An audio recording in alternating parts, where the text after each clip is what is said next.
Bueno, ¿qué tal? Muy buenas tardes ya. Estamos el jueves 9 de marzo, a las 12:15. Muchas gracias por su asistencia a la presentación del libro Enseñanza y Usos Públicos de la Historia en México y Chile, coordinados por el doctor Sebastián Pla y el doctor Omar Turra Díaz, a quien tenemos aquí presente. Este evento ha sido organizado por el Doctorado en Política de los Procesos Socioeducativos y con el apoyo moral de la línea La Historia y su Docencia de la Maestría en Desarrollo Educativo.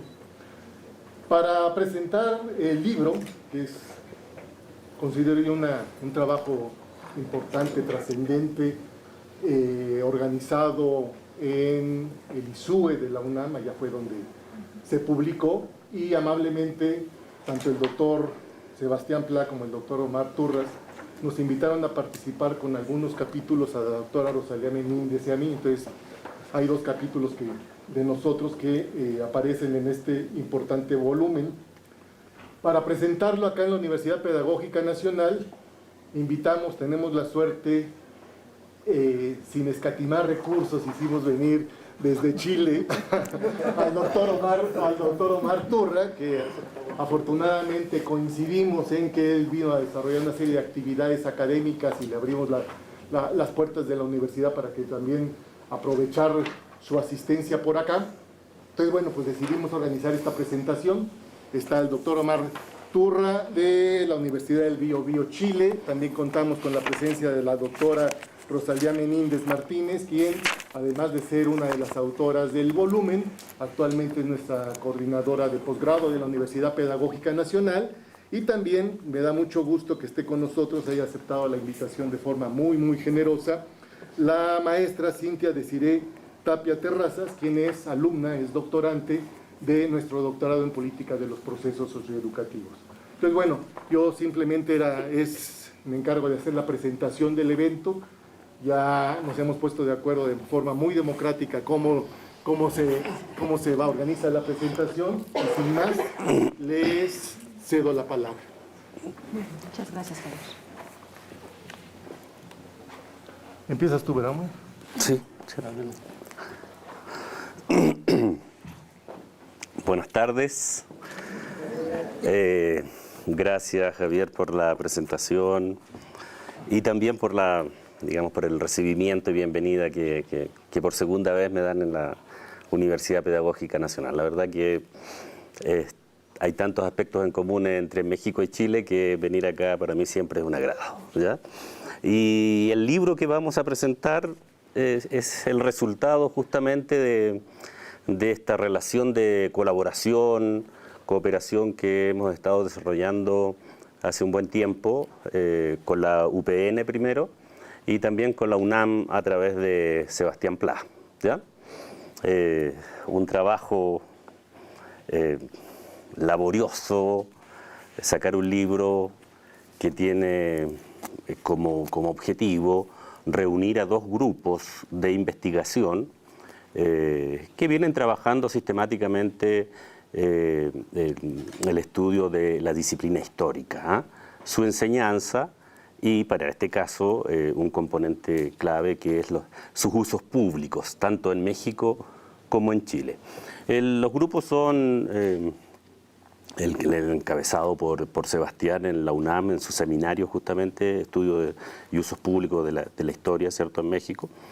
Y el otro grupo en Chile que encabezo justamente un buen tiempo del año 2014, que venimos trabajando con un grupo de colegas y estudiantes de posgrado, de estudiantes de doctorado que participan de este interés por investigar la disciplina histórica, ¿ya?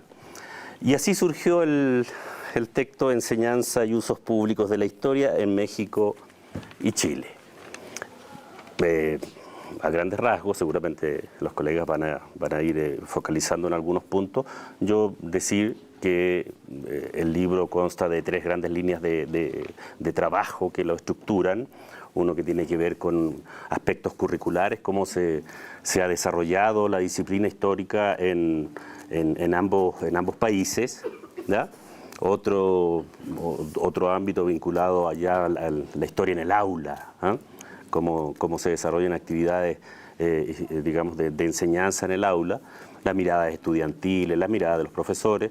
Ahí va surgiendo, digamos, hay un contrapunto entre lo que sucede en México y Chile.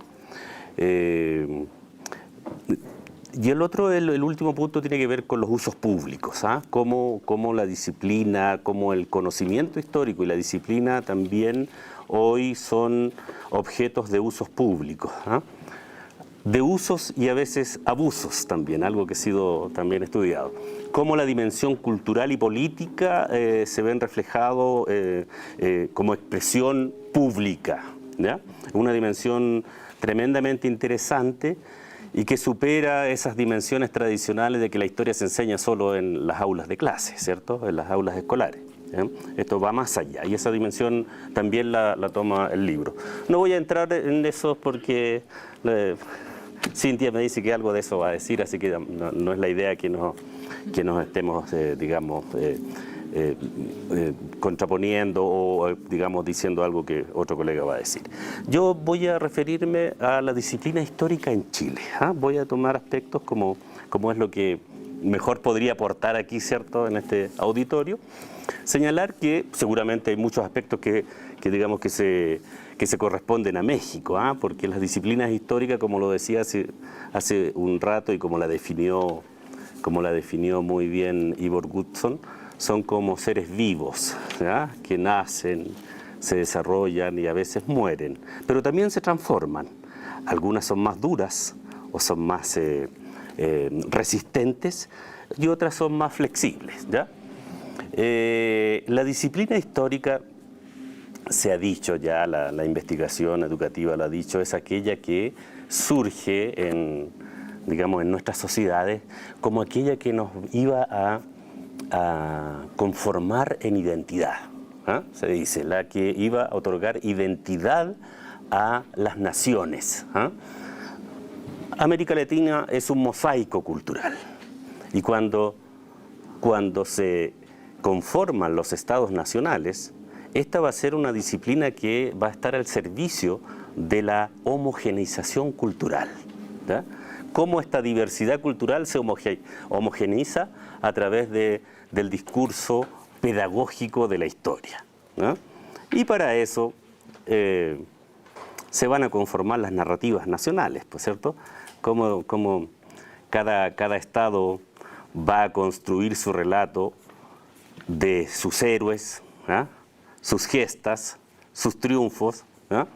En definitiva, un nosotros, ¿ah? ¿Quiénes somos nosotros? Eso es como una característica común del contenido de la historia enseñada en el siglo XIX. Y también hay que decirlo en el XX, ¿ya? Hoy deberíamos decirlo, no debiese ser tanto, ¿ya? Pero estudios recientes dicen que todavía ese relato se mantiene, ¿ya? En menor medida. Uno de los aspectos que preocupaba también era conformar ciudadanos. Ciudadanos hay que entenderlos en la medida de la comprensión decimonónica, que no es la misma el ciudadano del siglo XXI, ¿ya?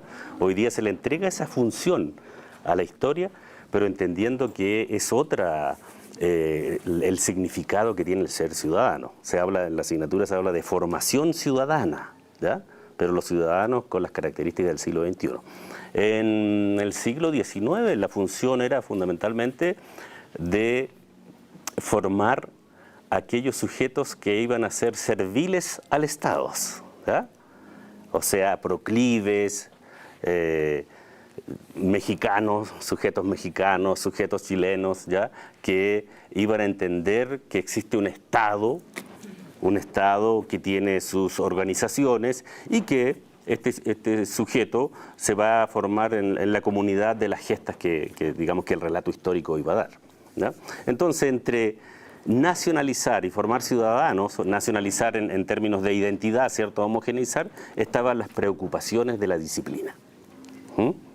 Nosotros los chilenos, nosotros los mexicanos, nosotros los argentinos, y así se fue generando los estados-nación y sus relatos, ¿no? Entonces la disciplina histórica va a cumplir esta función inicial, ¿no?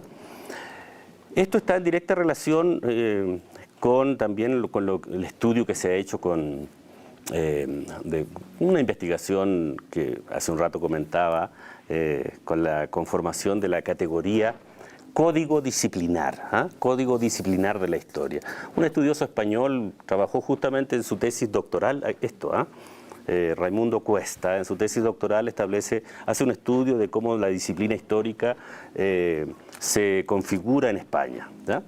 Y se va dando cuenta él que hay ciertos componentes característicos que cruzan esta configuración y su desarrollo, ¿eh? Una de ellas, decía, era el arcaísmo, ¿eh? Que la disciplina, uno de sus componentes era el arcaísmo, que era esta vinculación entre el liberalismo y el catolicismo del siglo XIX, ¿ya? El liberalismo, que estaba muy impregnada por el positivismo, establece la idea de progreso, ¿ya? La idea de progreso. Y ahí aparecen las edades en la historia, pues. Edad antigua, edad media, edad moderna, contemporánea, etc. O sea, hay digamos, una progresividad en la narrativa histórica. Pero al mismo tiempo, esa digamos, progresividad estaba vinculada a la providencia, ¿eh? Por lo tanto, ahí surgía, digamos, el concepto de providencia que viene del catolicismo, ¿eh? Entonces, esta unión entre liberalismo y catolicismo, este autor la llama como arcaísmo, ¿sí? Y que configura, y es probable que hoy día también en los contenidos históricos la disciplina se organice en edades, ¿cierto? Antigua, moderna y así va, progresiva, ¿ya? Lineal. Otra dimensión era el elitismo, ¿no? La historia se enseñaba en palacio, ¿no? Los grupos que participaban de la élite de la sociedad eran los que aprendían historia. Y la historia vinculada a la retórica también, ¿eh? Porque había mucho, es ir al mundo clásico romano, a Cicerón, ¿cierto? Los viejos historiadores también incorporaban esto de la retórica. La investigación, porque hay que agregar otro componente, tradicionalmente se dice que la investigación académica es que crea la asignatura escolar. Y para el caso de la historia eso no ocurre. La disciplina escolar configura la investigación académica. Primero la disciplina, después los investigadores profesionales, si ustedes quieren, ¿ya? Entonces, eso no se da tanto en otras disciplinas escolares como se da en historia, ¿eh? Porque en biología ustedes no podrán ver tan así, ni en química, ¿cierto? Es la disciplina académica la que tributa a la disciplina escolar, y así permanentemente. Entonces esa es una característica bastante distintiva también de la historia como disciplina escolar, ¿ya? Otro de los componentes... Bueno, queda claro que el elitismo, ¿cierto? Esto no todos iban a aprender historia. Y en la primera etapa, y lo que conversaba con la profesora, es que en la primera etapa, en el siglo XIX, no llega a la educación primaria. Primero llega a la educación secundaria, siguiendo esta misma lógica. Y la educación secundaria en el siglo XIX la cursaban las élites. Los hijos digamos, llegaban ahí los hijos de familias acomodadas, ¿eh? Para la educación popular, como se llamaba la educación primaria, llega tardíamente, hacia 1861 en Chile, 1867 en México. ¿Ya? O sea, es también digamos, un ámbito interesante digno de ser investigado, porque se dice, y aquí no sería tan cierto esa premisa, de que la historia serviría para nacionalizar, para dar identidad a las masas populares. Claro, eso ya va a ser tardíamente, no es en la etapa primaria, por decirlo de alguna manera. Otro de los componentes que señala este código disciplinar sería el nacionalismo. Está dicho, ¿cierto? El nacionalismo como componente del código de la historia. Y finalmente, el memorismo. el memorismo. Los que estudiamos en la disciplina, o tal vez antes, ir a estudiar historia, era saber de memoria gestas, fechas, héroes y demás, ¿cierto? Así se sabía historia, el que sabía eso. Cuestión que las nuevas generaciones obviamente no estarían viviendo eso, ¿cierto? Eso no debería estar en la escuela.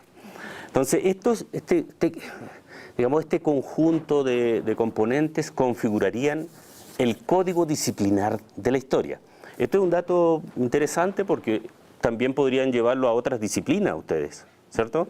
Alguien podría ver si en biología, si en matemática, puede que exista un código disciplinar, ¿cierto? Que obviamente no tendría estas mismas características. Y agregaba este señor que eso podría rastrearse en 3 dimensiones, ¿no? Uno puede ser el currículum prescrito, ¿cierto? Eso que ustedes pueden buscar, saben, como estamos aquí en educación, sabemos que el currículum se expresa en distintas dimensiones, en el currículum nacional, ¿cierto? Pero está el currículum también de local, ¿cierto? Puede ser provincial, regional, y está el currículum que desarrolla el profesor en el aula, pues, ¿cierto? Entonces son distintos ámbitos del currículum. Y ahí se puede rastrear qué pasa con este código. ¿Ah? Pero también dice, hay discursos sobre el valor formativo de la disciplina, y eso también dice algo. Los discursos tienden a ser comunes.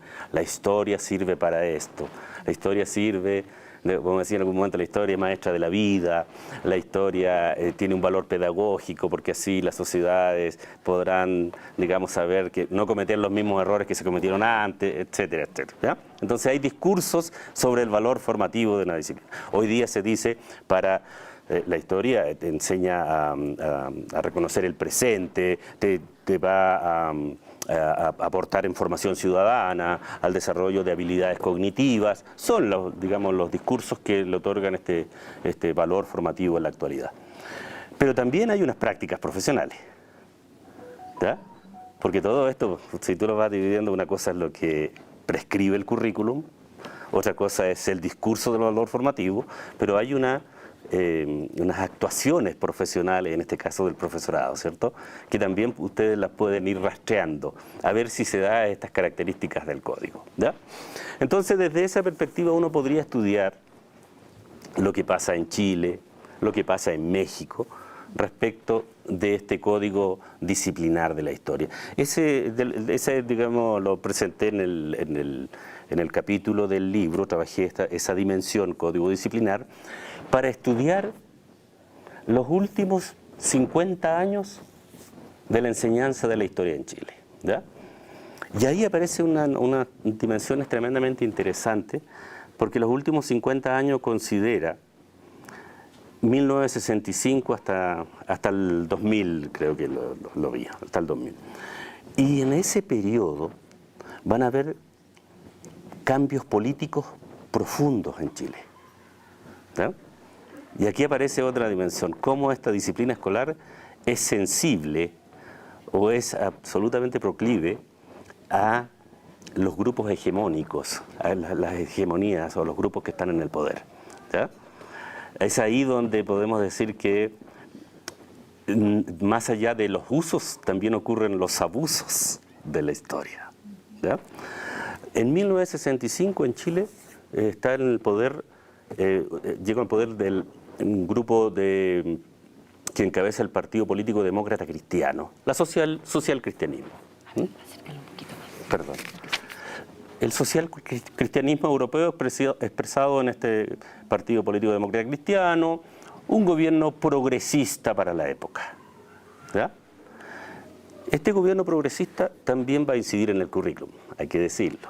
Normalmente cuando hay cambios gubernativos, una de las formas de llegar a las sociedades e impactar también es a través de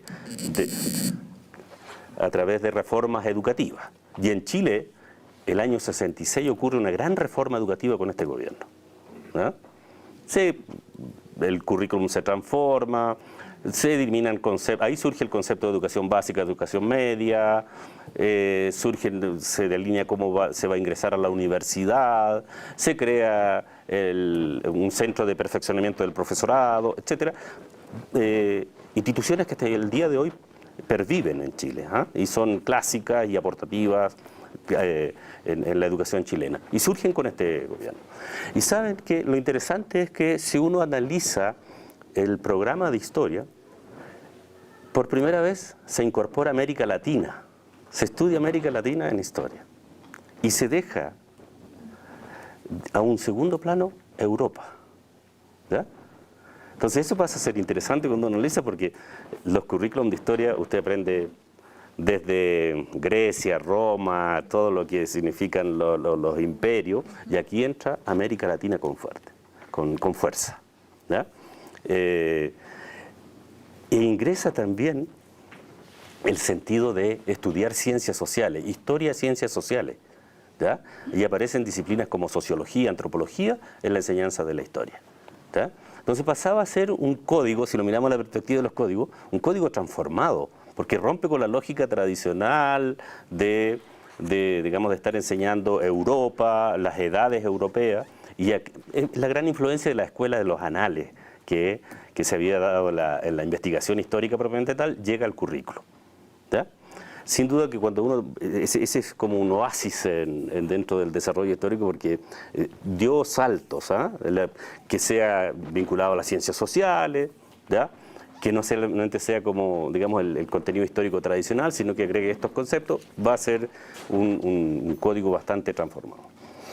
Y después, entre el 70 y el 73 en Chile, 1970-73, es el gobierno de la Unidad Popular, es el gobierno de Allende, que me imagino que acá México lo reconocen, ¿cierto?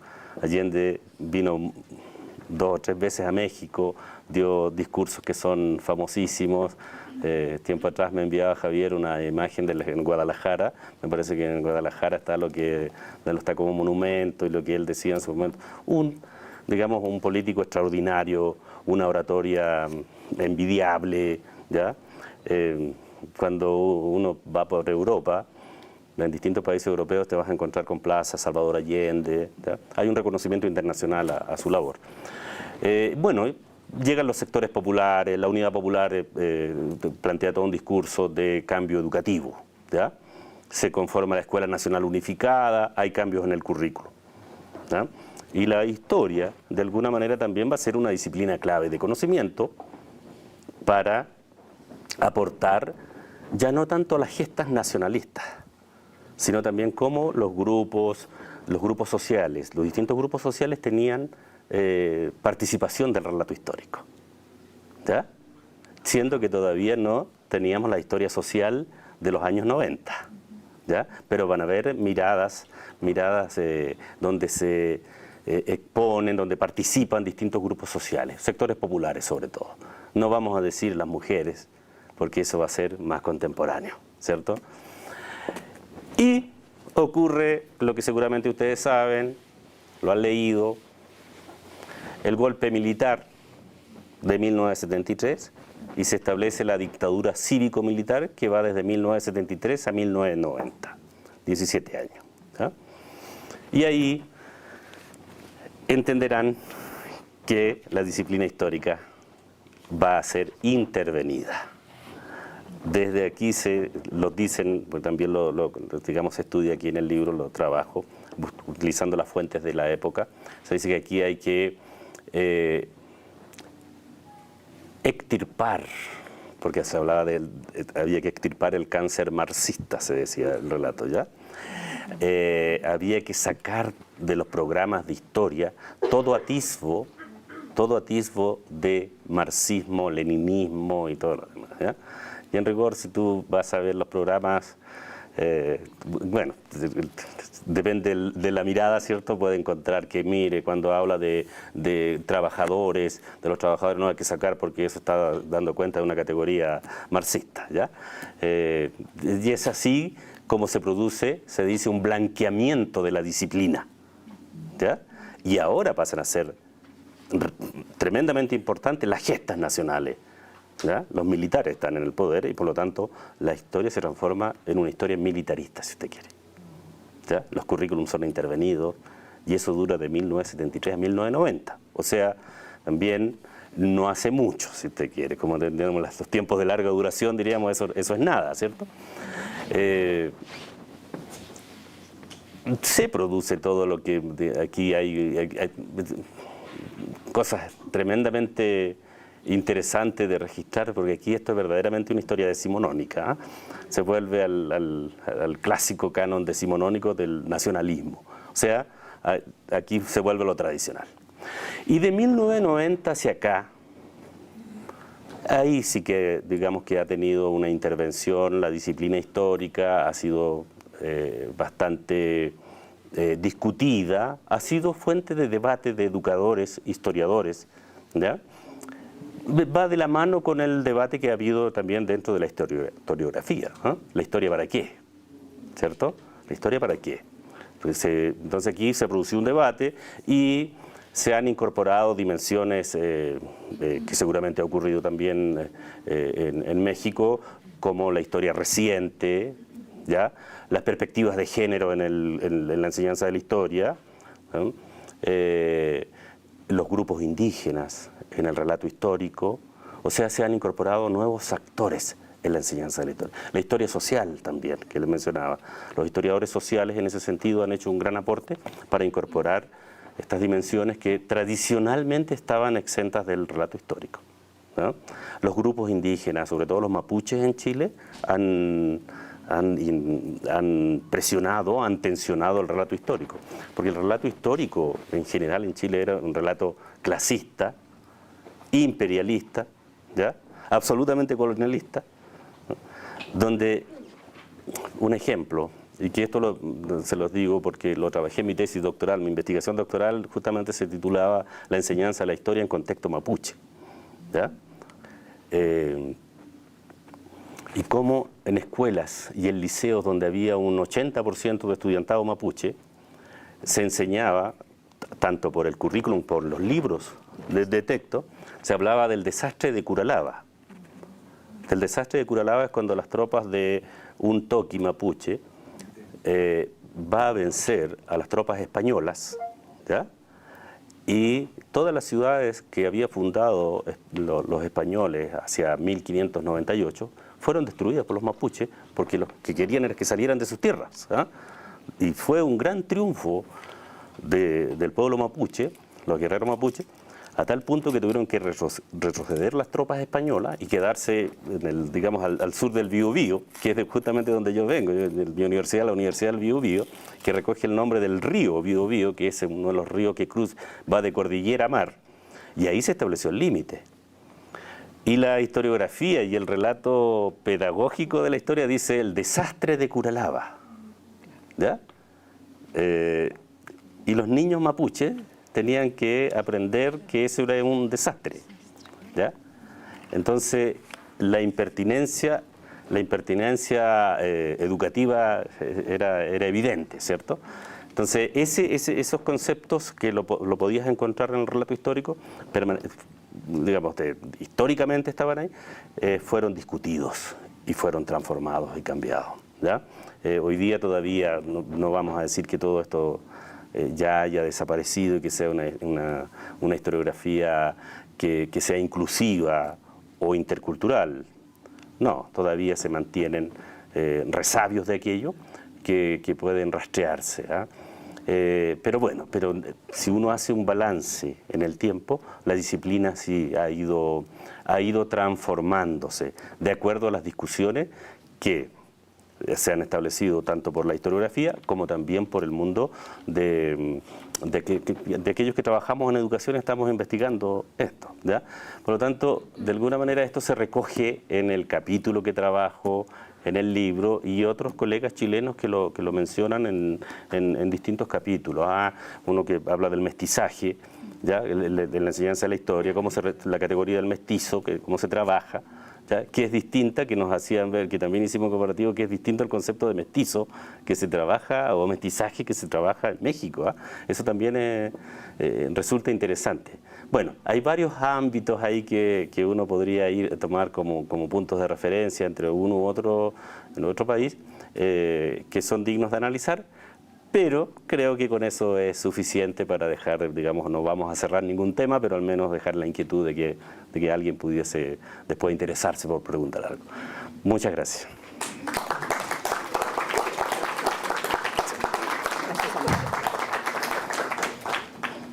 Bueno, me dicen ustedes si se escucha bien para lo del audio. Pues muchísimas gracias al doctor Turra Díaz por esta probadita de lo que es el libro. Como ustedes pueden ver, es un texto que nos va a presentar una serie de temáticas, no digo interesantes, porque eso ya está, sino muy novedosas y que van a abonar a lo que es la enseñanza de la historia. Bueno, voy a permitirle leer algunas cosas para llevar el tiempo, porque si no se me puede ir. Bueno, pues la verdad es que siempre es un gusto, es una alegría presentar un libro, ¿no? Es un trabajo fuerte, hacer un libro no es un trabajo pequeño. No solo en la cuestión de lo que significa la escritura y después la edición del libro y la conclusión. Entonces estamos de fiesta por este libro que se está presentando, que ustedes aquí pueden ver la portada, la han visto en los carteles que están en la universidad, pero bueno, este es el libro, o sea, este es el libro de papel, no el digital, ¿no? A mí me gustan estos. Bueno, hay las dos versiones, para los que, ahora sí que hay para los dos gustos, para el que quiera digital, lo hay, y el que lo quiera en papel, también lo hay, o sea que ahí les vamos a dar gusto a los dos. Digitales gratis. Sí, exactamente. Muy bien. Bueno, el libro que tenemos, como les decía, el agrado de presentar y que lleva por título Enseñanza y usos públicos de la historia en México y Chile, fue editado por el Instituto de Investigaciones sobre la Universidad y la Educación de la Universidad Nacional Autónoma de México. Es el resultado de un intenso trabajo de cada uno de los autores y, por supuesto, de la espléndida coordinación de la obra a cargo de los investigadores, el doctor Sebastián Pla y el doctor Omar Turra Díaz, de México y Chile respectivamente, ambos especialistas en la línea de la enseñanza de la historia y de la didáctica. El libro presenta un importante trabajo de colaboración, como ya lo anotó el doctor Turra, de dos grupos de investigación, así como sus redes. Yo diría también de dos espacios del continente, uno en el norte y uno en el sur, México y Chile. Se destaca la importancia del seminario Educación y Usos Públicos de la Historia, que inició en el año 2014. Ya es un seminario consolidado que ha llevado un trabajo permanente en el Instituto de Investigaciones sobre la Universidad y la Educación, el ISUE para todos, fundado y dirigido por el doctor Sebastián Pla, y al que se sumó la UPN, la Universidad Pedagógica Nacional, con el cuerpo académico Historia, Cultura y Educación, del cual aquí tenemos varios representantes, el doctor Javier, la doctora María Rosa Gudiño, una servidora, que somos parte de ese cuerpo académico. La colaboración continuó y se organizó de manera virtual, por el contexto de pandemia, el seminario intergrupal sobre enseñanza de la historia y usos públicos de la historia en enero de 2021, al cual pues varios de los que fuimos, más bien todos los que somos autores, participamos. Para el caso de Chile, la investigación vinculante se expresa en estudios cuyo interés se centra en la historia como disciplina escolar, su función social y educativa en el proceso de chilenización, así como temas sobre la enseñanza y el currículo. El trabajo de investigación actual del doctor Omar Turra Díaz encuentra un natural tejido con el seminario, con su investigación, caracterización y código disciplinar de la historia escolar ante las reformas curriculares recientes, del cual ustedes ya han escuchado parte de ello. El intercambio ha fructificado en un diálogo que ha generado ideas renovadas, México-chilenas, desde una mirada comparativa y de alta complejidad. Son mostrados temas diversos y de una larga temporalidad. Trabajos que abordan el siglo XIX, pasan por el XX y llegan hasta el siglo XXI. Todos estos trabajos siguen variadas metodologías, que también es interesante de que ustedes revisen cuando lean los capítulos. La estructura del texto se compone en 3 ejes y 15 capítulos. No es un texto pequeño, es un texto amplio, pero que realmente vale la pena que ustedes se den la oportunidad de leer. Voy a hablar un poco de estos 3 componentes del libro. El primero es Política y enseñanza de la historia, compuesto por 6 capítulos. El primero, Historia curricular de la enseñanza de la historia en México, de 1972 a 2017. Su autor, Sebastián Pla. Se aborda el devenir histórico de los planes y programas de estudio para la educación básica y media en México desde 1972 hasta 2017. Se analizan 50 años de diseños curriculares y plantea que la historia curricular de la historia, en cuanto a asignatura para educación básica y obligatoria, sí se ha alejado de la historia memorística y ha creado nuevas propuestas educativas. El Código Disciplinar de la Historia en Chile será el tema del segundo capítulo. Entonces, no les voy a dar un resumen amplio de cada capítulo porque no nos daría el tiempo, solamente que ustedes se den una idea de lo que cada capítulo tiene, pues para que se animen a leerlo. El segundo capítulo, el Código Disciplinar de la Historia en Chile, un análisis curricular desde los contenidos de la enseñanza de 1965 a 2016, el autor aquí presente, se presenta la materia de historia, su inclusión en la currícula escolar desde 1843 y su desarrollo. Utiliza la categoría de código disciplinar tomado de Raimundo Cuesta, como ya no lo anotó, y sigue los cambios políticos en medio siglo, que le permiten señalar que la historia escolar de Chile ha transitado hacia un código disciplinar, transformando tanto sus contenidos como sus finalidades educativas. El capítulo 3, titulado Paradojas entre las políticas educativas recientes y el discurso histórico de los libros de texto en torno a la diversidad cultural en México, de Dalia Argüello Nevado y Cassandra Guajardo Rodríguez, se atiende el tema de la diversidad sociocultural y su contenido. Se presenta la discusión si estos materiales abonan al reconocimiento de la diversidad cultural de fondo o solo mantienen los esquemas homogeneizantes del Estado. El capítulo 4 de este primer bloque, Pueblos indígenas y patrimonio cultural, ausencias en los textos escolares de historia de Chile, de Andrea Minte, bueno, un apellido alemán, Munzenmayer, no creo que se pronuncie así, pero bueno, el patrimonio cultural inmaterial o intangible del pueblo mapuche. A partir de un estudio de corte hermenéutico, se estudian 20 textos escolares de historia de Chile, de 1985 a 2020. El objetivo, comprender la representación del pueblo mapuche, su cultura, costumbres e identidad. O sea, es un tema realmente que interesa y preocupa a Chile, el tema del pueblo mapuche, porque van a haber varios capítulos que lo tocan. El 5, los libros de texto de historia, identidad nacional, enseñanza de la historia en México, siglos XIX a principios del XX, del cual soy autora, un abordaje del tema de la identidad nacional y su enseñanza en los libros de historia patria. Se analiza el libro de Justo Sierra como un texto icónico. Los contenidos de patriotismo han tenido una larga duración y aún no están del todo fuera de los contenidos curriculares. Por tanto, vemos que son cambios lentos, paulatinos y reducidos los que se observan en la currícula de esta materia. En el punto 6, el capítulo 6, el mestizaje y texto escolar, nuevamente libros de texto. Como ven, el tema de los libros de texto no solo es un tema que está despertando mucho interés en México, sino también en los investigadores chilenos. Mestizaje y texto escolar, la enseñanza de la historia en Chile y la construcción de identidades sociales, de Luis Ajagar Lester. se presenta un tema complejo, el no reconocimiento del mestizaje en Chile. La identidad nacional se presenta como europea, occidental y ajena a los indígenas.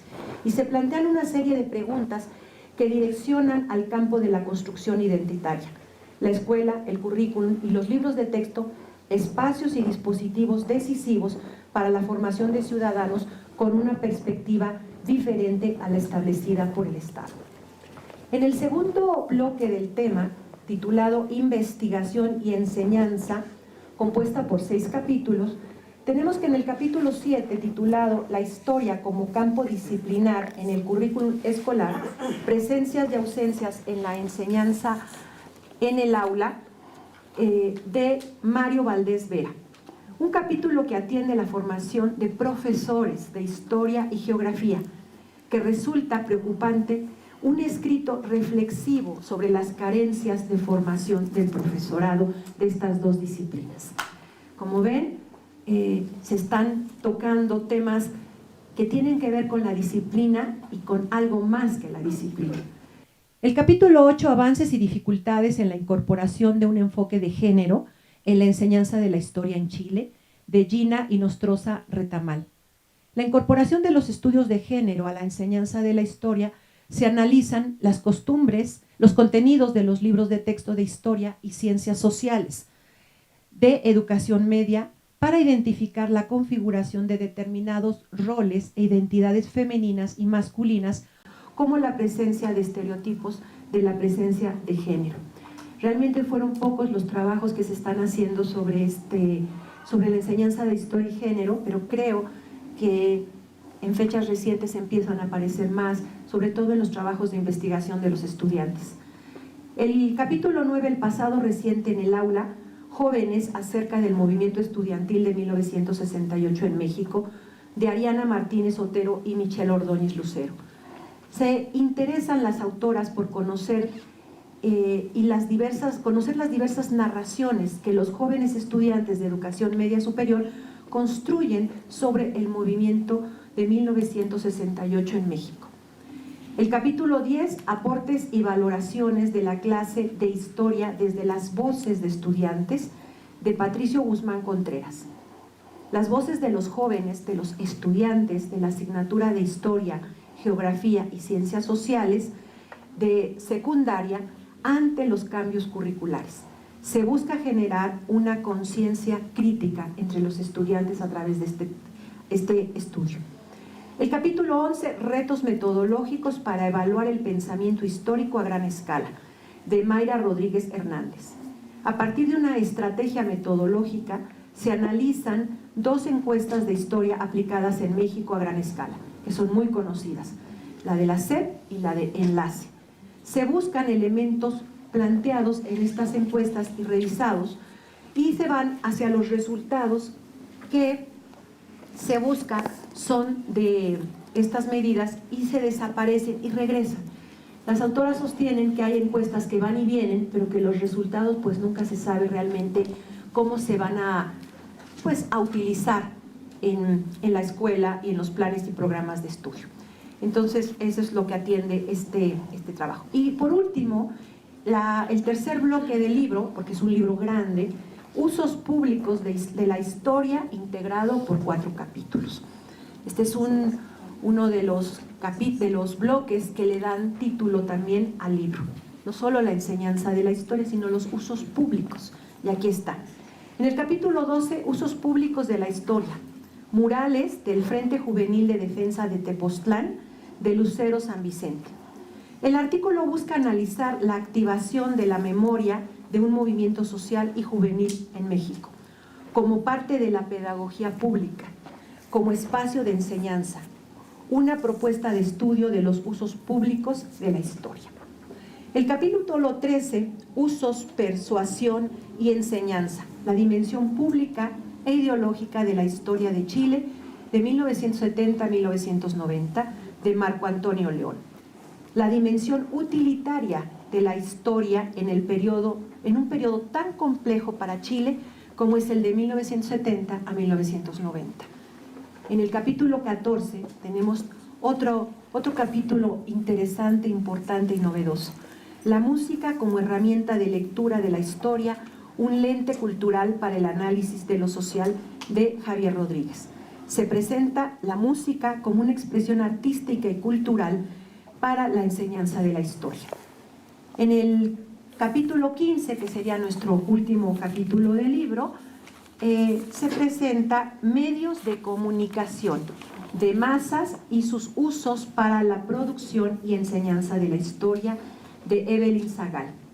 El papel de los medios de comunicación de masas en la conformación de estereotipos sociales y su potencial como herramienta para el estudio histórico y su uso didáctico en el aula son objeto de este capítulo. Bueno, como lo pueden observar, nada más es una pequeña probadita de lo que pueden tener en este libro tan complejo, como ya lo hemos dicho, tan amplio. Y bueno, los temas que han sido y fueron punto de inicio para la escritura de este libro centraron su mirada en la historia, pero en la historia como una disciplina, como una materia a enseñar. Por lo tanto, el libro se va moviendo en esa disciplina que es la historia, o en la currícula, en los planes, en los programas, en los libros de texto, que como ustedes vieron, hubo varios capítulos que los toman como objeto de estudio, en el mundo escolar, en las reformas educativas y en todo este mundo, en todo este espacio que la historia genera. Pero no solo en el espacio escolar, no solo adentro de la escuela, con sus muros, con sus aulas, con sus salones de clase. También está qué sucede con esa historia fuera de los muros de la escuela. ¿Qué pasa con esa historia en el espacio público? Bueno, habrá que decir que la historia enseñada desde 1821, para algunos en una fecha, la fecha de la independencia de Chile, ¿es cuál? Bueno, 1818. Pues sí. Por ahí andamos todos juntitos, ¿no? Entre el 18 y el 21 todo el mundo nos independizamos. Entonces, en ese periodo, el espacio público ya va a jugar un papel muy importante.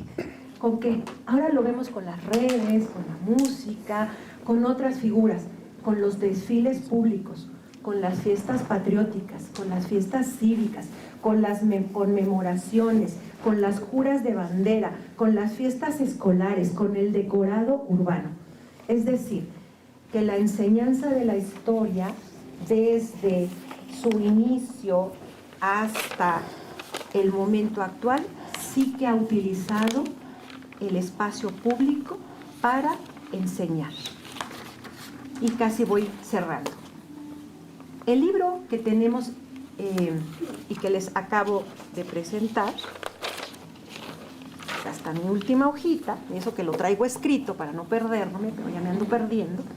Bueno, el abordar un tema tan del presente como del pasado, como lo es la formación histórica de los niños y las niñas en las escuelas, ha sido objeto de debates, controversias, crítica, crisis y, claro, propuestas.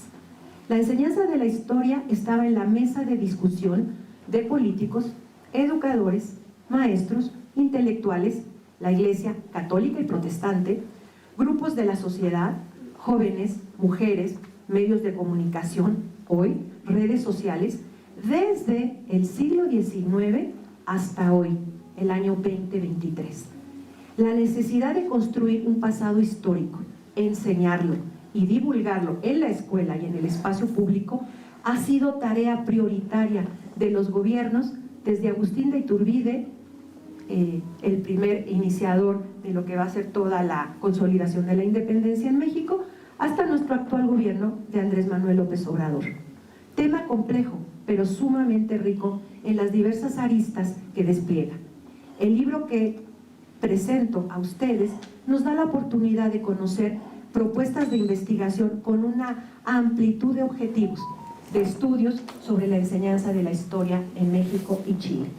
Finalmente puedo decir que una temática tan particular como lo es la enseñanza de la historia en el sistema escolar de México y Chile, expuesta en 443 páginas de este libro, resultó una tarea ardua para los coordinadores en especial y autores, pero con resultados importantes que abonarán sin lugar a dudas a la diversidad de líneas de investigación tales como la historia curricular, libros de texto, movimientos sociales, historia de la disciplina, formación de maestros, así como enriquecer el estado de la cuestión de la enseñanza de la historia.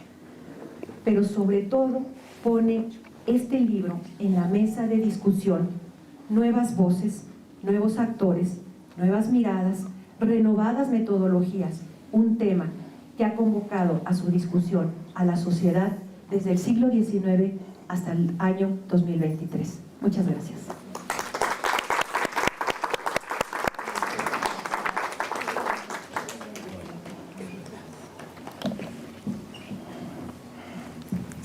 Bueno, pues gracias a los que presentaron. Voy a iniciar, también traigo un texto como para orientar la reflexión, porque coincido, es un texto amplio, es una obra amplia, conformada por varios capítulos. Y bueno, principalmente lo que yo pretendo hacer es interesarnos en la lectura, pero también compartirles algunas reflexiones que me deja su lectura. Reflexiones que tienen que ver con esta mirada desde México, desde el sistema educativo mexicano. E inicio agradeciendo, así como lo hicieron la doctora y el doctor, la invitación principalmente a comentar esta obra, especialmente al doctor Javier Rodríguez Ledesma por considerarme, pero sobre todo también por la confianza a mi reflexión y análisis desde la mirada de una docente, pero también ahora estudiante de doctorado en política de los procesos socioeducativos. De igual manera, agradezco la presencia e interés del público presente y deseo, igual que los colegas, despertar esta curiosidad y también, ¿por qué no?, algunas discrepancias que los lleven a acercarse a la obra para construir su propio pensamiento. En este plano de agradecimientos es un honor compartir el micrófono y el espacio con el doctor Omar Turra Díaz, que, como ya se mencionó, es uno de los coordinadores del libro. Asimismo, con la doctora Rosalía Menéndez Martínez, coordinadora de posgrado, y también autora del capítulo 5, que también ya lo señaló, titulado Los libros de texto de Historia, Identidad Nacional y Enseñanza de la Historia en México. Hay algunos elementos que ya se tocaron, pero que vale la pena señalar la importancia del espacio geográfico de la obra, México y Chile. En estas hojas, letras y papel hay dos países juntos. Me atrevería a señalar, en esta obra, igual así de grande, de extensa, caben dos países, y sobre este aspecto señalaré mi primera reflexión. ¿Cómo está construida la obra en el sentido de la estructura y organización? En la segunda parte me enfocaré en las diversas formas, medios y elementos que envuelven a la enseñanza de la historia como objeto de estudio de los autores, las investigadoras que componen la obra. Y por último, algunas precisiones, pero también propuestas que algunos autores hacen un llamado a la academia y a futuros profesionales de la educación. Asimismo, quisiera señalar entonces en el aspecto de México y Chile, que para quien se adentre en esta obra, le sugiero que comprenda por qué aquí adentro en esta obra hay un diálogo que rebasó fronteras. México y Chile, sí, desde sus contextos históricos, culturales y políticos. Para que eso se lograra, hubo un sentido de colectividad fuertemente marcado. El cuidado que los coordinadores, el doctor Sebastián Pla y el doctor Omar Turra, lograron en conjunto con los autores de cada capítulo. Algo que noté y que para mí me parece un tesoro literario es el logro de construir un piso común de todas las investigadores, de todas las y los autores que escriben, que es la función social y educativa del conocimiento histórico escolar. Y cito lo siguiente: este piso común como un ámbito privilegiado para la conformación de subjetividades interculturales, en la medida en que sus orientaciones formativas promueven nuevas comprensiones de lo social, superadora de los tradicionales anclajes culturales exclusores. Termino la cita.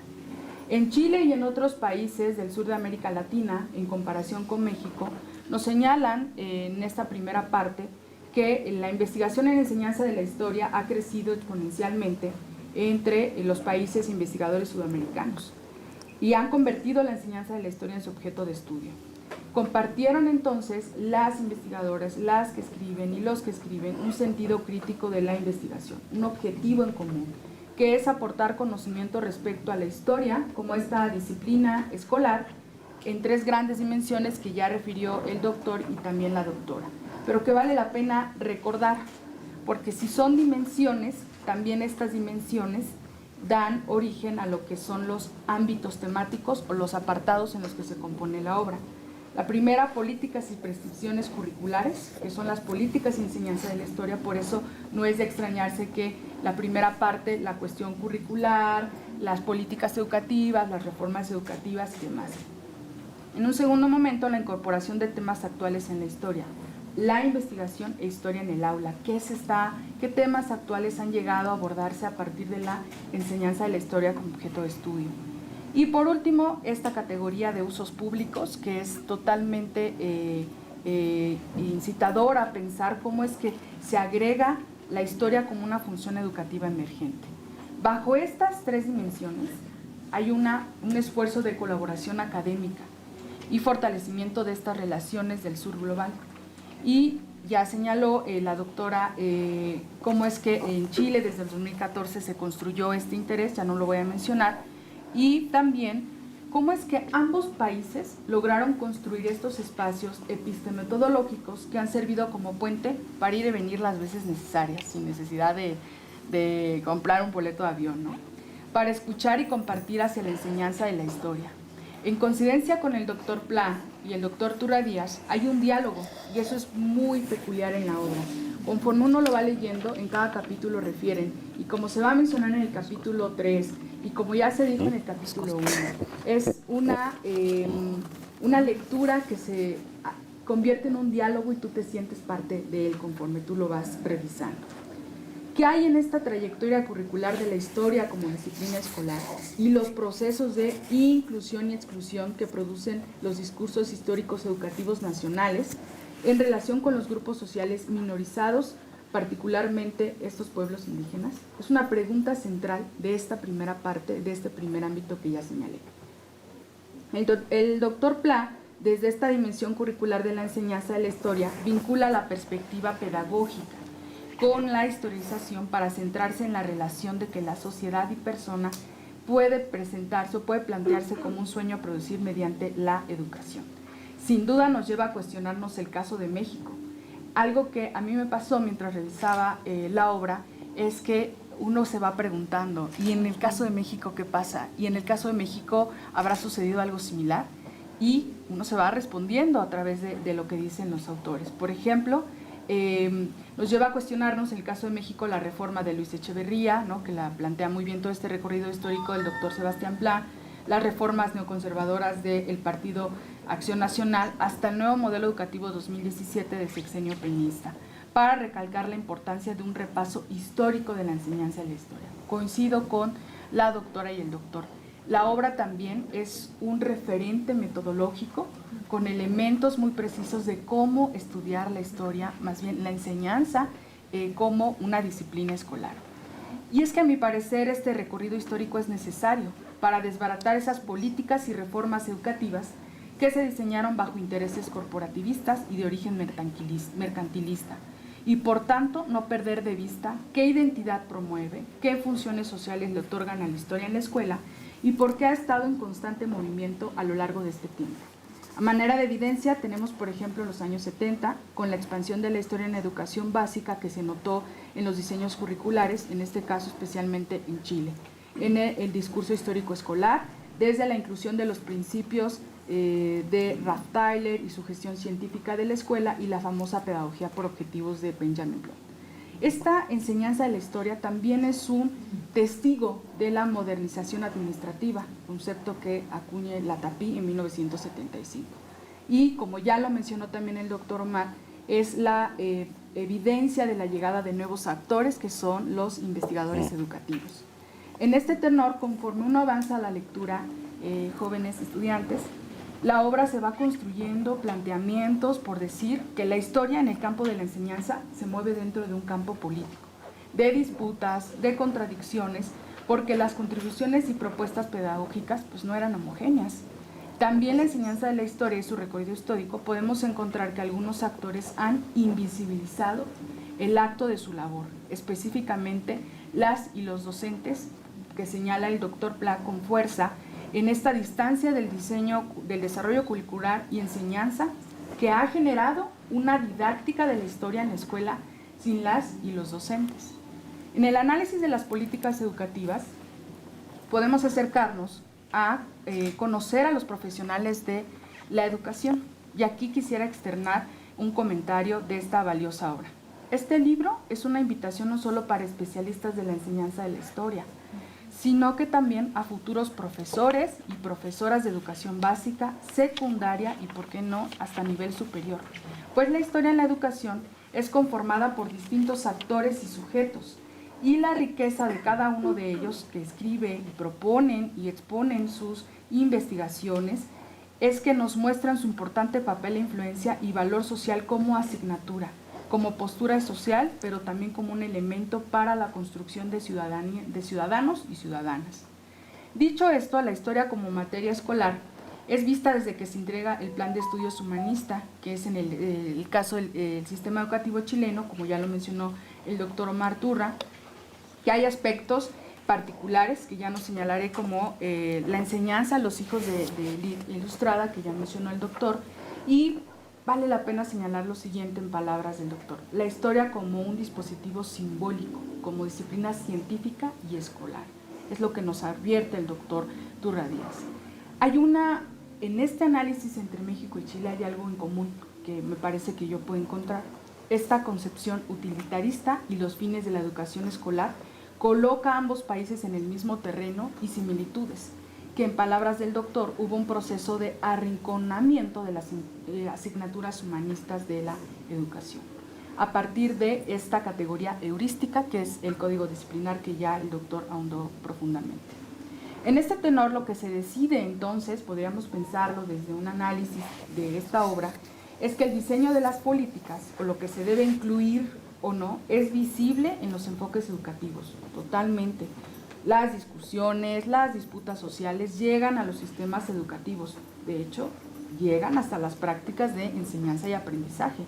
Ello nos muestra Arguello y Guajardo, las investigadoras, cómo se mueve el reconocimiento a la diversidad sociocultural en los libros de texto, que si bien ya lo señaló también la doctora, hay un interés particular en analizar los libros de texto, pero algo valioso de la obra es que muestra 3, 4 perspectivas sobre el análisis de los libros de texto. Y en México, por ejemplo, específicamente estas investigadoras se centran en los libros de texto de cuarto de primaria de historia, en la generación de 1993. O sea, todavía me tocó por ahí a mí formarme con estos libros. Aquí vale la pena recalcar que fue en ese tiempo en que se vivenció un momento decisivo, ¿no?, en México, el Acuerdo Nacional de Modernización de la Educación Básica, que fue donde se construyeron nuevos programas de estudio y libros de texto, y por ende una renovación profunda de los contenidos en el nivel básico. Aquí las tensiones que provoca hablar de los contenidos en los libros de texto. Y obviamente, ¿por qué? Porque es la base de la formación ciudadana, dicen las investigadoras. Esto desde la postura de las investigadoras como materia escolar. Nos dicen que a partir de los libros de texto es un espacio idóneo para transmitir valores, pero también sentimientos en educación básica, en la enseñanza de la educación básica. Sin embargo, las y los autores de esta obra se posicionan en que la historia que se enseña en las escuelas ha sido reproductora de esquemas de exclusión y discriminación. Incluso aseveran en concreto que invisibilizan la diversidad y permean a ciertos grupos privilegiados y hegemónicos desde la herramienta de enseñanza que es la narración. Entonces, cuando una política educativa se impulsa a favor de la diversidad, los libros de texto gratuitos que son producidos y distribuidos por el Estado son la evidencia de cómo es que se forma en el aula este reconocimiento de la diversidad cultural, cómo tendría que formarse, ¿no? En este hilar de discusiones y análisis, vale la pena preguntarse, ¿cómo se ha reconocido la diversidad sociocultural en los sistemas educativos? Recordemos que México se ha jactado de pluricultural, plurilingüe, pero sin embargo los proyectos educativos se inscriben desde la línea de la aculturación, concepto que también señalan en la cuestión de los libros de texto. Los libros de texto en la enseñanza de la historia, en lo que concierne a su elaboración, son otro campo que mueve la asignatura. Reflejan una homogeneización del discurso educativo global y la función social de la asignatura. Por lo tanto, la obra, los autores, la organización y la estructura insisten en que desde la esfera de las políticas y enseñanza de la historia, esto debe ser puerta a investigaciones futuras. Lo que quiero seguir señalando en esta presentación es que la obra titulada Enseñanza y usos públicos de la historia en México y Chile es una investigación a qué espacios son necesarios reforzar e investigar, como lo decía la doctora, ¿no? El estado de conocimiento también. Y no olvidar qué análisis, por ejemplo, como la visión neoliberal de la educación pública, sigue latente. Se debe agregar en este primer ámbito que la investigadora André Minté, la doctora Rosalía Meníndez, el doctor Luis Agaján analizan los libros de texto, pero desde estas posturas y posicionamientos. Por ejemplo, en el caso del sistema educativo chileno, Minté desarrolla a partir del análisis del concepto de patrimonio cultural, como la conformación de identidades, especialmente de los pueblos indígenas. Y efectivamente, se enfocan principalmente en las comunidades y en el grupo de los mapuches. Este contexto chileno se encuentran estos pueblos originarios y nuevamente aparecen estas políticas educativas en el discurso multicultural que se distancian de lo que debería de reconocerse en los libros de texto, la discriminación y exclusión de estos pueblos. Discriminación que Minté pretende develar en este discurso oficial, historiográfico y educativo curricular contenido en los textos escolares chilenos de historia publicados en 1985 y 2020. Bastante larga el periodo, ¿no? En la medida en que se avanza en la lectura de la obra, uno se va preguntando, ¿también ocurre en México? ¿Qué estará pasando? Por eso, insisto en que la lectura es un diálogo entre autores, investigadores y riqueza que muy pocas veces logramos ver en obras coordinadas. Es decir, que haya esta comunicación entre quienes escriben, los que escriben y los lectores. Por tanto, en este aspecto, los libros de texto, de al menos la enseñanza de la historia, son esa evidencia de dispositivos de un proceso de aculturación. Y también hay evidencia en estas investigaciones que aún siguen presentes en los libros de texto estas visiones estereotipadas, un desprecio a la cultura de origen y a la permanencia de la inferioridad económica, y a la historia reciente que también no se ha ido agregando, a pesar de que ya la hay, a estos libros de texto. La importancia de cómo y de qué manera el discurso pedagógico funciona en la enseñanza de la historia es un espacio en el que hay mucho por hacer, y la manera de entrarle, ¿no?, por así decirle, es a partir de un enfoque político de la función curricular en la enseñanza de la historia. Por ejemplo, cuestionar por qué están organizados así los contenidos, para encontrar los silenciamientos de los temas, las omisiones y hasta lo que se presenta como legítimo y verdadero. Los pueblos indígenas de México y Chile se presentan también a través del silencio en la enseñanza de la historia, de los textos escolares, en la omisión, en la negación, en la racionalización y también, siendo responsable de mi crítica, de un racismo, discriminación y clasismo que en la enseñanza se difunden y se distribuyen y se avalan como normales, formar un ciudadano con desprecio y sometimiento a nuestros pueblos indígenas. En camino hacia la conclusión de mi presentación, la historia desde una asignatura escolar, también se han incluido nuevos temas para la enseñanza. Desde esta línea se inscribieron en la investigación e historia en el aula, que es el segundo ámbito y la segunda parte de la obra. Primeramente, la historia como campo disciplinar. En el currículo escolar, Mario Valdés Vera, desde su experiencia en la formación de profesores y profesoras de historia y geografía, reflexiona sobre los futuros profesores, recuperando una vieja pregunta: ¿para qué sirve la historia? A lo que yo agregaría, con todo esto ya revisado de la primera parte, ¿a dónde se ha ido la historia? ¿Quién o quiénes la tienen presa? Si vimos la historia en el currículo escolar, la cuestión social es relevante, dice Valdés Vera. La historia se ha volcado a las calles y ha sido el principal sostén de las demandas del movimiento social desde octubre del 2019, siendo evidencia que las nuevas generaciones deben mirarse desde una formación de la conciencia histórica de los ciudadanos del postneoliberalismo. Y aunque se ha escrito abundante, pero no de manera agotada, nos dicen las investigadoras e investigadores, sobre la importancia de la historia y su enseñanza en cuanto a la creación y fortalecimiento de la identidad nacional, vemos estudios también sobre temas ideológicos y políticos de la historia. Por ejemplo, la formación de identidades nacionales. Sin embargo, vale la pena hacer notar que la historia ha hecho frente a un proceso de configuración sociocultural, desde asignatura y desde una transmisión ideológica constituida por lo que ya se mencionaba, el código disciplinar. Pero, ¿cuál es el sentido y orientación que le asignan los currículos y los profesores a estas experiencias que sin duda influyen en las sociedades y su historia reciente? Esta pregunta es importante, pues las reformas curriculares de los años 90 en Chile generaron resistencia a los sectores conservadores de la derecha chilena. ¿Le suena el caso mexicano? No, ¿verdad? Casi no.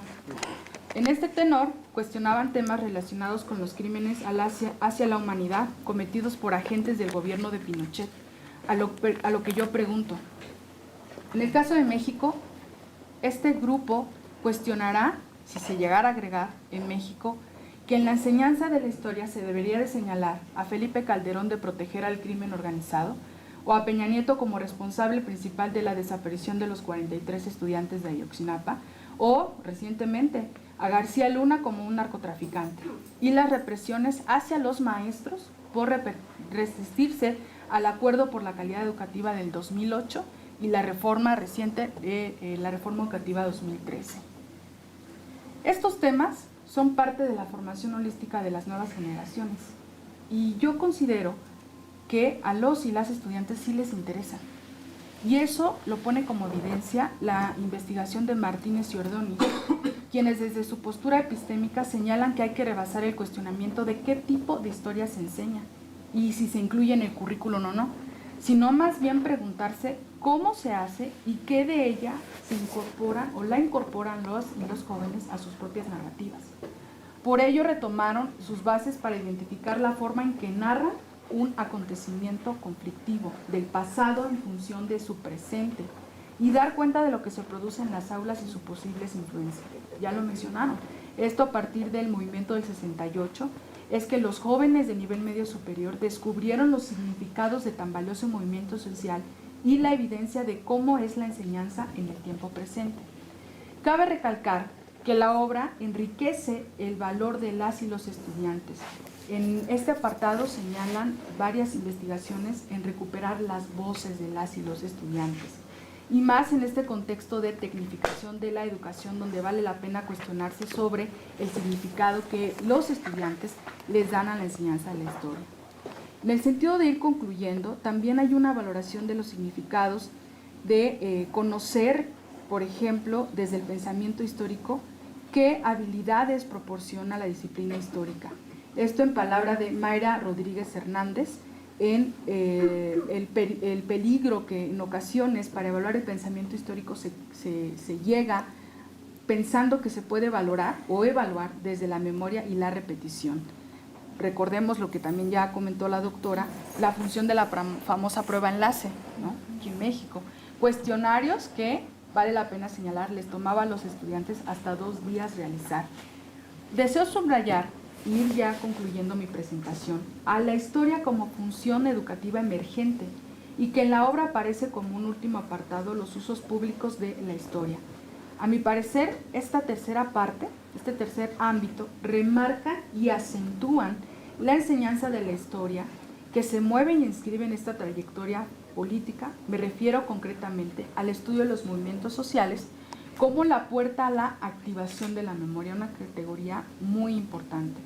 Estas activaciones de elementos del pasado, nos dice Lucero San Vicente, quien desde el movimiento juvenil en defensa de Tepoztlán es una evidencia de la potencialidad de la historia dentro y fuera del aula.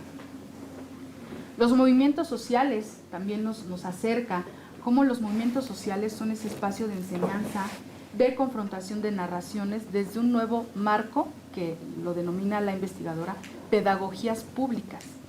Las conciencias históricas de las y los jóvenes desde sus narraciones, o sea, las acciones del movimiento de jóvenes como es la recuperación de la historia del pueblo hacia la construcción de murales como un repertorio de protesta. así como lo vimos en la investigación de Martínez y Ordóñez con los jóvenes estudiantes de preparatoria. Los jóvenes vuelven a aparecer también como un valor importante para la enseñanza de la historia. Los murales como una herramienta de lucha en el futuro que no desean, dice la investigadora San Vicente, en contra de la ampliación de la autopista. Las investigaciones, desde los ámbitos que se pueden mirar la historia, también nos llevan a pensarla desde dimensiones y discusiones diferentes. La historia, nos dice la investigadora, es una herramienta y acción política de la realidad. Es un llamado a los actores de movilización que la autora me parece que hace una excelente precisión en llamarlas pedagogos y pedagogas públicas, a los que participan en este movimiento social. Vemos en este sentido el análisis social de la música también como una herramienta de lectura de la historia. El doctor Javier Rodríguez señala que la música es un espacio cultural en donde pueden mostrar los inicios de los cambios sociales. Es decir, la música puede ser ese escenario que desde lo público pueden hallarse las disputas sociales y las formas de concebir que han sido impuestas, reproductoras, así como en el caso de la enseñanza de la historia, ¿no? Por todo lo expuesto y señalado en este espacio brindado, es que abogo a que esta obra es para conocer, para interesarse sobre la enseñanza, las dimensiones de abordaje, metodologías de investigación, pero sobre todo para cuestionar lo incuestionable. Agradezco su interés, su tiempo y muchas gracias.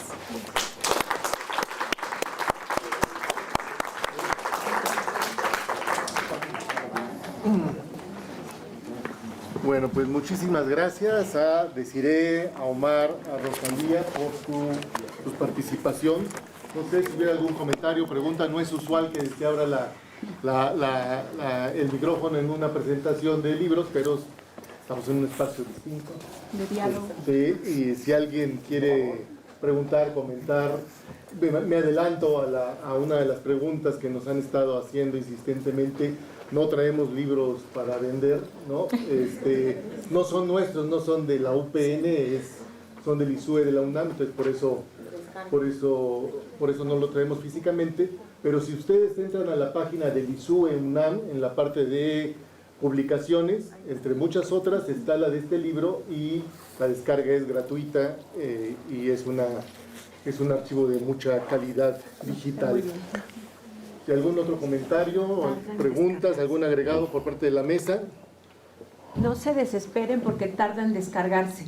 A la hora que está bajando le van a decir, esto ya no funcionó, y boom, lo cierran. No, pues que está muy pesado el libro, entonces no se desesperen porque se pueden creer que no está funcionando, pero sí funciona. ¿Ok? Nada más. Porque yo lo hice y me pasó eso a mí, entonces no se desesperen. Pues, hay preguntas. ¿Algún comentario? no, pero para que quede que Perdón, compañeros. Bueno, pues eso, quiero agradecer el espacio. Me parece que además es valioso que haya estudiantes acá, ¿no? Colegas del propio programa académico, pero también lo más valioso me parece que son los estudiantes que están acá, ¿no? Tal vez por voluntad o obligación, lo que sea, pero están.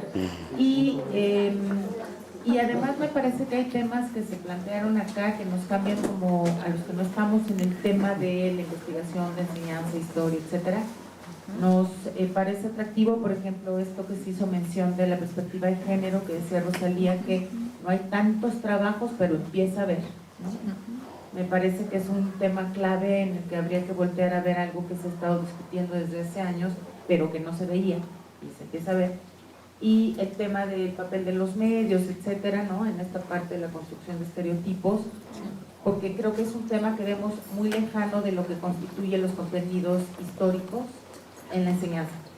Y creo que la presentación nos abrió, al menos a mí, como una mirada bastante plural, diversa, interesante, y pues me parece que fue muy claro cómo se articularon todos los textos aquí presentados. Gracias.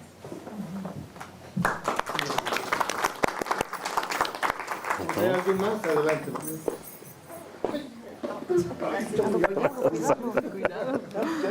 Buenas tardes. Buenas tardes. Quiero agradecer la claridad, la riqueza de las presentaciones. Y me parece, coincido con la doctora Marilú, qué importante que estén aquí estudiantes. A cada propuesta de análisis de la enseñanza de la historia me iba resonando con los temas que ahora los estudiantes también están interesados en estudiar. Y sobre todo, como historiadora que soy, agradezco profundamente que se empiecen a derribar muros y estos estigmas de que la historia aburrida, oficial, sí, esa es una parte, esa es una versión de la historia. Pero con la claridad con la que nos acabas, Cintia, de narrar, de describir cómo están las colegas en Tepoztlán, ¿sí? Los jóvenes en resistencia, eso es historia.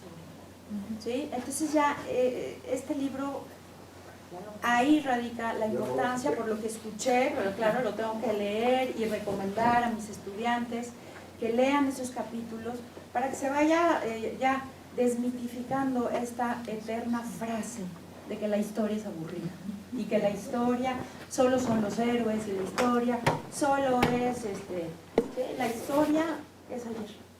Esto es histórico, esta presentación. Sí. Entonces, si queremos ya analizarlo desde ese punto de vista, pues parece que este libro abre una puerta fascinante a esta discusión y que además la convoca a ser interdisciplinaria.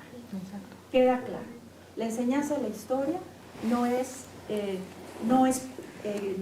no compete solo a los historiadores, no compete solamente a los docentes ni a los pedagogos, y si no dialogamos, pues entonces seguiremos incurriendo en historias oficiales, oficialistas, y bueno, nada más. Muchas gracias, felicidades doctor Omar, junto con Sebastián, que no pudo estar acá, pero bueno, gran trabajo. Y otra cosa, y con eso cierro, la importancia de que los autores dialoguen. Y eso depende de la capacidad de un coordinador. Porque de pronto organizar libros, invitar a 15 autores, cada quien escribe por su parte, y luego, ¿cómo le haces? Entonces, de verdad, en cada nuevo libro hay que valorar eso, que los coordinadores propicien ese diálogo entre autores. Entonces, pues doble felicidad. En mi caso solo quiero destacar que me ha resultado atractiva la manera como se organizó la presentación, la manera como se cerró con tu participación, porque además me invita a la revisión del libro y a recomendarlo a mis tesistas. Claro. Si bien yo no trabajo el tema de historia, sino la formación cívica y ética como disciplina, además, hay varios aspectos a los cuales hicieron ustedes referencia, ¿no?, sobre el contenido del libro, que me hace mucho sentido para el tema de la construcción de ciudadanía, ¿no? Entonces, y por la parte metodológica, pensando también en los tesistas, esta vertiente de análisis de libros de textos me parece sumamente clave, y entonces también creo que, por lo que ustedes han dicho, hay una gran aportación en términos de la revisión metodológica. Sí. Creo que por ahí también ha de aportar el texto. Gracias. Perdón.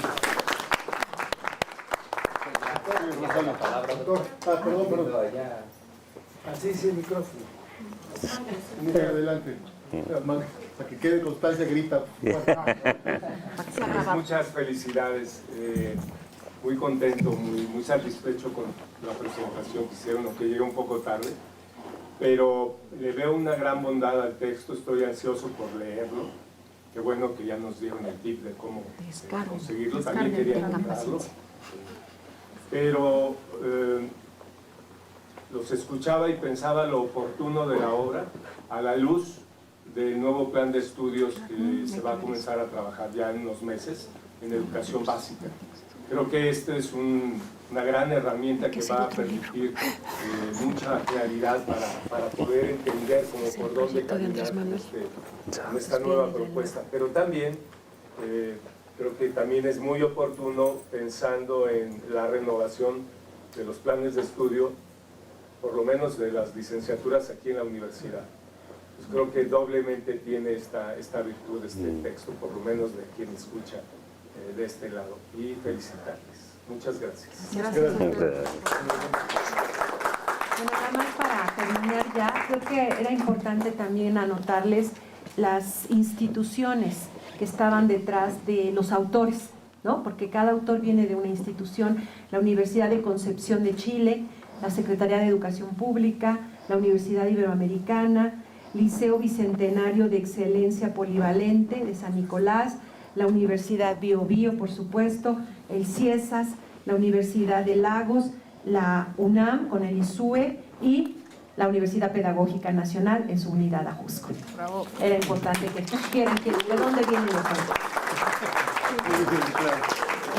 Bueno, pues terminamos agradeciendo nuevamente su presencia. El acto protocolario es: no tenemos ese libro, pero tenemos otros también muy importantes que publica nuestra universidad, que generosamente nos ha preparado 3 paquetes para cada uno de nuestros presentadores, los cuales no sé los títulos, así es que es al azar cuál les tocará. El que toque. Y les entrego sus constancias y su paquete de libros. Iba a decir como el programa de Chabelo, pero creo que no viene acá. Esta es una actividad seria, académica. Cintia, Desiree, te hacemos tu entrega de tu constancia. Muchísimas gracias. Un aplauso, que se escuche. Un aplauso respetable. Rosalía, doctora Rosalía Menéndez, igualmente, aplauso. Sí. Libros, y finalmente al coordinador con nuestro agradecimiento y tu constancia. Muchas gracias, nos damos un abrazo. Agradecido por la invitación. Muchas gracias por su presencia. Cerramos nuestra actividad. Educar para transformar.